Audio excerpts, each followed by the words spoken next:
This is Tom Clark at Unfurled TV. So what's your position on tariffs? I ask because, my general impression from what I'm seeing out of the mainstream media is that, everything that Donald Trump does is bad. He's imposing tariffs now, so therefore they're bad. From what I can tell, though, he's using tariffs as leverage, to get other global powers to scale back their own protectionist schemes. So it's not so much that he's trying to raise revenue by it or, have these tariffs permanently in place, but he's using those as he's using the tariffs as a tool to get people back to the bargaining table. That seems like a good thing to me. I don't know about you, but it seems like a good thing to me. Generally speaking, I'm against tariffs. But if your trading partner has barriers against your products, then yeah, I think it's a good piece of leverage, and you might have to go with that for a while until they come to their senses.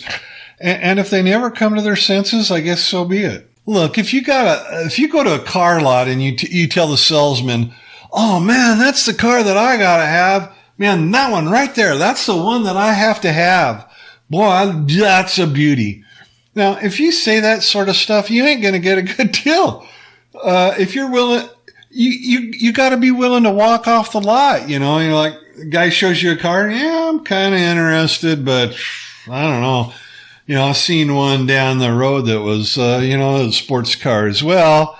And it looked like and then they'll try to say, yeah, I think it's mostly price. Your price is too high. And, you just work that salesman. Like, I'm not going to buy from you, because I want that car so bad. I'm going to buy from you if you give me an unbeatable price. Okay. And if he doesn't give you an unbeatable price, you have to walk away. All right? That's how you get good deals. Now, maybe you don't get the car you want, but you didn't get a bad deal.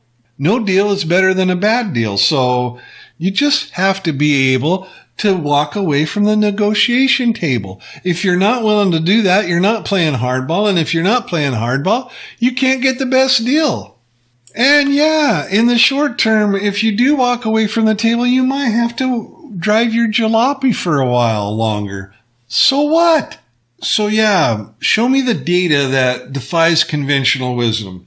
Conventional wisdom being, I believe that when you make a business deal, you have to be a bit of an SOB to get what you want, to get the good deal. If you don't, you're the wet noodle. You get treated like a chump. So yeah, we're going to be willing to pay a little bit more for our clothes and for our electronics. We're going to be willing to pay a little bit more for that until you open your markets up for our workers.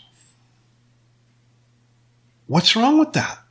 Well, the thing that's driving me crazy about all this in the mainstream media is all of the opinion pieces in the mainstream media are covering this as if the President Trump is going to hurt the economy somehow in the long run or somehow in the short run. I'm not exactly sure, because these opinion pieces don't have any more backing to them than my silly old opinion. All right. What do we know right now? Overall, the economy is doing great. So where's the evidence that the tariffs, using tariffs as leverage in the short term or long term is a bad thing? If it's out there, let's see it. I mean, come on, CNN, MSNBC, come on, Fox, New York Times, Washington Post. Let's see some data. Have some scholarly work, let's put it together. And, you don't have to put it on your 5-minute show, but let's see a link to the studies and the information, the opinions, opinions. I'm so sick of opinions. How about some facts that lead to our own opinions? It's driving me crazy. Instead, we get this generic, bland discussion that the president said it's good. Therefore, the Democrats and the media is going to say, "Oh, well, it's bad." And And if you're in the mainstream media and you can get a Republican on to say, oh, it's bad, it's dangerous, if you can get that done, then, oh my God, what a great journalist you are. No, you're not. The state of the mainstream journalism, it's absolute garbage. It's useless. There's no good information to be had. You can't get on Google and find it. Look, mainstream media, I don't care who your witness is, who your guest is. That's the appeal to authority fallacy. Let's look at some empiricism here, okay? Like I said, where are these good studies to show the arguments so we can make up our own minds? Or if there is none, report that, but Jesus, come on, report something based on some solid research if it's out there, or come clean that, nobody knows. Well, I'm pretty sure it's not going to happen. And I think that's because the media doesn't want to make it easy for us to dig into the facts. Not that it's easy to dig through, a study. I mean, that takes some time and thought, but just make it easy that we can go look, at least find this report. But, they don't want us to be making up our own minds. They want us to accept authority figures as the ones who are going to make up our minds for us. Now, we're saying that you should go with the person on the left. Whatever they say is what they say. And even if they change position, you should still go with what the person on the left says. But if you can't accept his authority on this, accept the authority from the guy on the right. And we picked out the guy on the right that is going to agree with the guy on the left in this case. So you got to agree. So we've told you what to think. Now think it. Okay, think it. I mean, that's what the mainstream media is now. And the secondary media is even like that. In the alt media, like myself, I'm like that. I'm thinking about these tariffs, the tariff issue, and I'm trying to go back in the old time machine. Hey, wasn't it Barack Obama and Hillary Clinton when they were fighting to get the nomination that they were both, bad-mouthing NAFTA and how it was screwed up, and they were talking about that it needs to be fixed and that sort of stuff. And well, how you gonna fix it if you're not gonna negotiate? And I mean negotiate hard. If you got one party to the negotiations, it's gonna be a wet noodle. You're not going to be able to fix the problem for your side, the wet noodle side. You have to go in there and you have to be willing to walk away from the table, walk away from a deal. You have to be able to put pressure on, you got to fight hard for these things if you want them. So anyway, both Obama and Clinton were saying that this thing needed to be fixed. And here you got a president going in behind it. I don't know all the details that he's worked to try to fix it, but at least he's gone back in there and fixing it. So why doesn't somebody ask Obama, what is he doing wrong in the fixing and what is he doing right in the fixing? Why aren't you asking Clinton, what is he doing wrong? What is he doing right in the renegotiation of NAFTA? It was supposed to be fixed, so he's doing something. Well, you're going to find out no matter what, they're going to come up with something. They just can't say, yeah, he's fixed it. Well, I don't know if he's fixed it or not anyway, but that's my problem. Quit being grandstanding, always painting the other side bad. The guy's trying to fix it. I don't know if it's going to be better, but give me the information so I can figure out why are you guys even complaining about? I don't, he's got a new deal with Mexico. Is it good or bad? I don't know because, if you follow the mainstream media, you can't find out. You have to go to these alternate sources to find out. And admittedly, I haven't done. So I guess it's my own fault. But you want to know why the mainstream media is dying? Because they can't even get to the basic underlying issue, like what's bad about the New Mexico agreement? I don't know. They won't tell you. Anyway, what are you going to do? I mean, if you're going to renegotiate this, try to get things to a better place, what are you going to do? You got to say, hey, lower your trade barriers or we'll raise ours somehow. So let's agree to something fair. You have to do that. So the way that the president is going about it, perfectly legit. So going back to my time machine again, I was thinking back to President Clinton. And when he was in office, wasn't he the president that put NAFTA through? And if I recollect correctly, not only was he the president, he had a Democratic House and a Democratic Senate, and they put through the NAFTA, okay? But at the time, there was a big, I don't know how big it was, but it was reported that, there was some lions of the Senate that, were fighting against this stuff. And maybe I'm not remembering it exactly correctly, but it seemed like that was the case.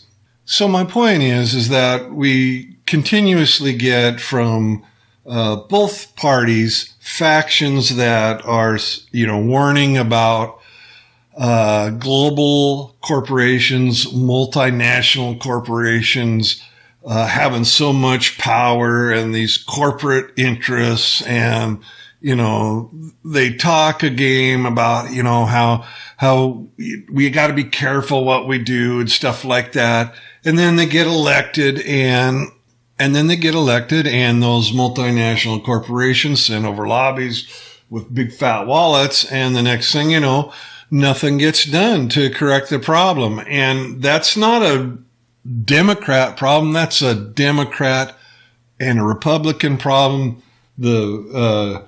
The Republicans have had full control over the Senate and the House and the presidency since NAFTA went through, and nothing's been done. It's taken Donald Trump, a complete outsider. He's not really a Republican, in my view. He was just a Democrat a few years before he ran, and as a Republican, because the thing is that Trump isn't a name only type guy. He's like, look, I want fair trade deals, and when I get put in office, I'm going to actually get fair trade deals. I'm not going to lie to you and say one thing while I'm on the campaign trail, and then when I get in office, not do those things. Yeah, he doesn't get all of his facts right all the time, but as to what he wanted to do, his major onus to get in office was, to get the security of the United States under control and get the trade deals going. That's what he basically ran on. And he's not a rhino and he's not a dino. The thing that we've had all these years, he's not a globalist. He's not a corporatist. I think he's a kind of a free market kind of guy, and he's played in the swamp. He doesn't like the swamp, but he has to use the swamp because that's what businesses do. Well, he's trying to give back to his country. I don't know. All right. Just tell me if I'm wrong. Isn't it the case that basically both parties for years and years have been talking out one side of their mouth, insisting on fair trade and that the things had to be renegotiated and tweaked and whatever, and how all of these things have to be reworked. And once they got into power, they were going to do something, and then they got in power, and then doesn't seem nothing was done. Am I wrong? I could be wrong because like I said, I don't pay strict attention to tariffs or, the intricacies of trade deals. From what I've seen, though, the coverage is it just always seems so slanted. I can recall Republicans getting hate for defending, so-called free trade that favored multinational corporations over the American workers. And now that Donald Trump is going in there and he's not following the Republican line, he's actually doing what the Democrats that that hated on the Republicans and the mainstream media hated on the Republicans for years. Now that he's doing that which they said that the Republicans were evil for not doing or not supporting, now that he's actually doing that, now Donald Trump is the evil one. It just,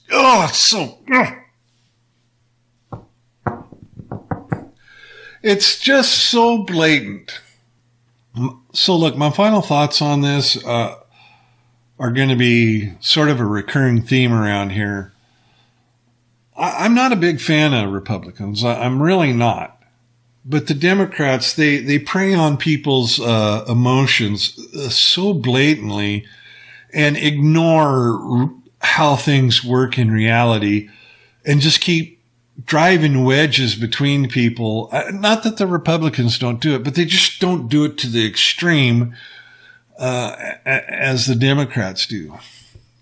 But look, think about it. The rhinos and dinos, they're the same thing. They're just in charge. They pad their own pockets. They campaign on one thing. They do another when they're elected. They both do it. They both tell you that they're going to be there for the little guy and for the little people. And then when they get elected to office, they make sweet deals with Wall Street and they get insider trader information and they get big campaign donations from banks and, things like that. I'm not against all of that necessarily, but there needs to be some balance. And the lies, I'm against the lies. You said you were going to do this. We elected you. And because of money, you did something else. That's what I'm so sick of. And it's just money. And the thing that we have to realize is where the money is coming from. I mean, it's not all one source, but it's generally a globalist, multinationalist, corporatist kind of a influence on government that's too powerful. I'm not against multinational corporations. I'm not against big corporations. I'm against big corporations and multinational corporations. I'm against the corruption.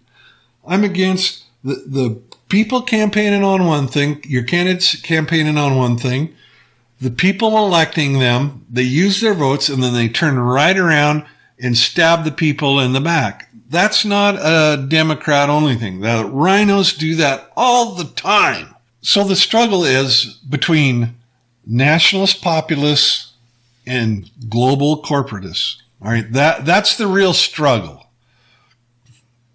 Okay, there's plenty of Democrats that are trying to do the right thing as far as the Democratic voter, and there's plenty of Republican voters trying to do the right thing. And they elect people that say they're going to do something, and then when they get into power, they get paid off not to do that thing. All right? We're on the same side. Not on all issues, but the main issue of the day, we're on the same side. The problem with the Democrats, are if you elected the Democrats and these socialist Democrats, these Democrat socialists, either one as far as I'm concerned, if you do elect them and they do put forward with what they said they were going to do exactly, you'd end up with Venezuela. So it's almost a good thing that they get bought out. Okay. Well, actually it is a good thing. I think I'd rather at least businesses, at least mega corporations know how to put food on people's tables. Socialism doesn't know how to do that. So I'd rather have the corporatists do it than the socialists do it. But anyway, the Democratic voter and the Republican voter, the average Joe, they just want the same thing, okay? Basically, a lot of the same things. They want a social safety net, and they want people to work to themselves out of the social safety net and into prosperity. That's what the average Joe wants for everybody in the country. They don't want people to be stuck into poverty. They don't want a poor class in America. We don't want it. Now we can't get rid of it. I mean, that's human nature. There's always going to be some poor people, but both Republicans and Democrats, They want to help the poor. They just got a couple of different methods of going about it. But we're on the same side, okay? And your average Joe Democrat doesn't want to get rid of the free market. They don't. They just want the market to be fair. And the Republican voter wants that as well. They have a few different ideas about how to get that done, but it's not friggin' socialism. It's not Marxism, your average voter. Yeah, sure, maybe some of these deep blue pockets in a New York bureau here and there. Yeah, maybe they want it in Portland and whatnot. But the country is not those two bureaus, okay? The country is rejects that. Any thinking person doesn't want socialism. You have to be out of your bloomin' mind to want socialism. But what I think the average Democrat voter needs to know is that your party is for Marxism and socialism. You may not be for that, but that's what they want. They want total government control. That's not a free market. That's a Venezuelan market. That's what they want. That's what they're going for. More and more, harder and harder. That's what they want. You're a Democratic voter. You don't want that. So how can you change that? Well, what you do in the Democratic Party is you go in there and you go into the primary and you elect somebody that you actually want to not be a socialist. And, oh, well, this is the Democratic Party, remember? It doesn't matter what you want as a Democratic voter. They're going to put in the candidate that they want. They cheated Bernie out of it, even though he's a socialist. So, it's that crazy. So let's just say you agree with me. The basic Democratic voter and the basic Republican voter, they're actually on the big issue on the same side. They just have little differences on how to get there. But they're tired of electing people that say one thing and do something else. We're on the same side. We want to end corruption. Which party can you go to end corruption? Which one are you most likely to succeed if that is your strategy? If that's what you want to accomplish. We know in the Democratic Party that it's completely corrupt. You had Bernie Sanders in a position to win the presidential nomination for the Democratic Party. But through corruption, he was cheated out of that, okay? In the Republican Party was against Donald Trump. The establishment GOP, they're still against him. The neocons, they don't want Donald Trump. I didn't want Donald Trump to win the primary, okay? But he won anyway, despite the fact that the establishment didn't want him to have it. He got it. Look what happened on the Democratic side. So one party was ruled by corruption, and one party's corruption didn't rule. That says a lot to me. I think it should say a lot to you. We have proof positive that with Republicans, you can get people elected that are going to do what they say. We have proof of that now. I've never seen that on the Democratic side, and I haven't seen that in the Republican side for decades. All right? But now it seems like we can get this done. Now, here I am, a libertarian. Well, I'm not a card-carrying libertarian because the Libertarian Party is wrong, and that's a different topic. But they're wrong in a lot of ways. But here I am, a libertarian, shilling for the Republicans. I can't believe it. But to me, Trump's election proves that the voice of the people can hold sway in politics in this country. It can. We've seen it proven in the Republican Party. And Donald Trump is only doing what Democrats 10 years ago said they were going to do, but never did. And Republicans 20 years said that they were going to do and never did. He's doing what both sides have said that they were going to do, and they never did. Hillary and Obama both said they needed to tighten up the border, and they didn't. Bush said it. He didn't do it. His brother Jeb wasn't going to do it. Okay, these guys don't do what the American people vote them in to do. All right? They promise that they're going to do something, and then they don't. This guy is trying to deliver on his promises. I mean, there's limitations of a president, okay? But insofar as I can see that what the Trump administration is doing, at most levels, they're doing as much as they can without blowing up the constitutional system, which I don't think you can ask for more than that.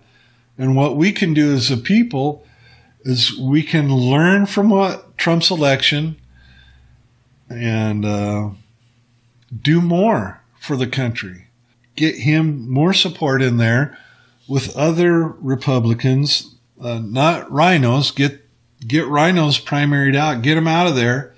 So come over to the Republican Party and help, the old Tea Party guys and the constitutionalists in the Republican Party. Help those guys primary out these fools, these rhinos. Kentucky, get rid of Mitch McConnell. He's a disaster. I mean, he's an absolute corporatist. Okay? Get rid of him. And guys, turn off the fake news. Don't give them any more power. Find some reliable, fair, alternative media. And let's free our minds from their garbage, okay? They're not on our side. They're not on our side. They're always pushing globalism and corporatism. And I'm going to do a video that explains that. But basically, it's because they're owned by multinational corporations. How are they going to be against them? They're always going to be for them. They're never going to be for the little guy because they're not owned by the little guy. They're owned by the big guy. Okay? So that's the problem that we have with the mainstream media. You've got to turn it off. What you pick out of the mainstream media, get that through the filter of alternative media. So you kind of know what's going on with CNN. You kind of know what's going on with Fox. You kind of know what's going on with MSNBC, but you don't have to watch them. You can watch the alternative media report on their shenanigans. That's the way to, I think, help free America from the grip of these multinational corporatists. You don't want to treat big business unfairly, but you don't want big business to use laws and regulations and their influence over the government to lock others out of the free market. That's what has to be stopped. And your basic Republican is on board for that, and your basic Democrat is on board for that. So let's get together and get one party squared away and doing the right thing. Corporations are going to try to take over the party, and they kind of did this to the Tea Party, right? They absolutely did this to the Tea Party. The corporations are going to try to get in there and muddy the waters, but we just don't listen to them. We just tell them we just give them the middle finger and say, no, we're not listening to you. We've listened to you forever and we're done. We're going to listen to independent media. Independent media is going to look at what you have to say and we'll take it through that filter. Thank you very much. Look, I don't know how I got here from tariffs, right? But I guess it's always that thing that we have to have a government that does things for the people. So we've got to have trade deals. If we don't have a trade deal, if we don't negotiate hard for our people, what happens is the government on the other side, maybe not even the people, but the government on the other side will enrich themselves unfairly at the expense of our citizenry. Well, we can't have that because we've had this people that say one thing on the campaign trail and do something else when they're elected. And we've got to get rid of them. And we can only get rid of them if we quit listening to the mainstream media. And we're almost there. We're almost there.